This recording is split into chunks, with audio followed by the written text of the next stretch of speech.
Let's go live to the Prime Minister. He's been welcoming the Philippines President Ferdinand Marcos Jr. Let's have a listen. Institute in December.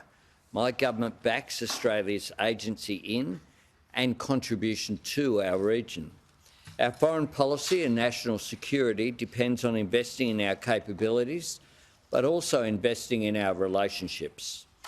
Hosting President Marcos today is a great example of us putting this into action, and I also very much welcome the First Lady. President Marcos and I have had very productive discussions focused on driving forward our close collaboration as strategic partners. We are ambitious for what we can achieve together, and I'm pleased that we are working actively to build a peaceful region where international law is respected and waterways are open for trade. I'm pleased that with our new MOU on enhanced maritime cooperation, which we've signed today, we'll collaborate even more closely to promote our shared vision for the region, including in civil maritime security, marine environment protection, maritime domain awareness and promoting respect for international law.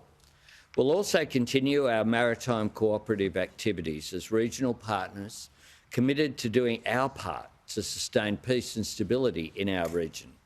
We also discussed strengthening cooperation on cyber and critical technology, and will work together to promote the open and secure use of cyberspace through a new MOU which we have signed today. We've also signed a new MOU between our competition commissions to enhance cooperation on competition law and policy, highly relevant issues in both of our countries given the cost of living pressures that our people are facing.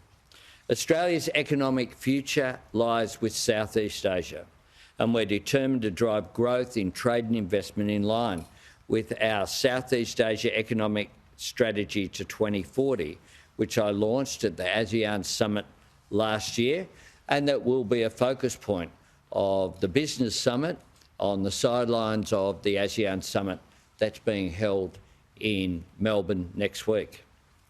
The Philippines is one of our fastest growing economies in our region, and there's great potential to deepen our two-way trade and investment links. To give just one example, this week the Philippines-based company, International Container Terminal Services, will open a new $235 million expansion to its facilities at the Port of Melbourne. This will bring these investments in Melbourne to $1 billion, a welcome example of the opportunity available to grow our economic ties. Australia and the Philippines share a vision for an open, stable and prosperous region where disputes are settled through agreed rules, norms and institutions.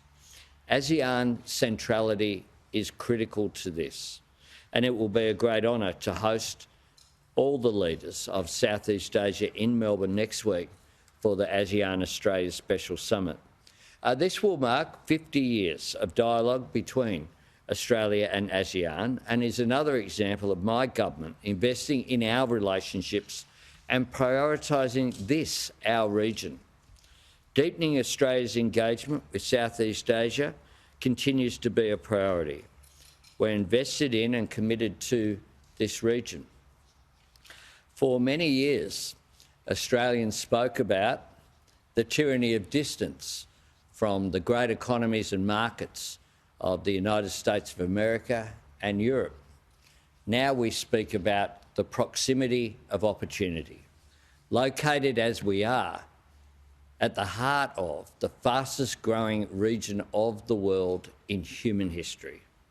And that presents such an opportunity for us. Our strategic partnership with the Philippines is a key pillar of the commitment to building those relationships in our region. And I look forward to continuing to work with the Philippines and with President Marcos to meet the challenges of our times and realise our shared vision for an open, peaceful, stable and prosperous region.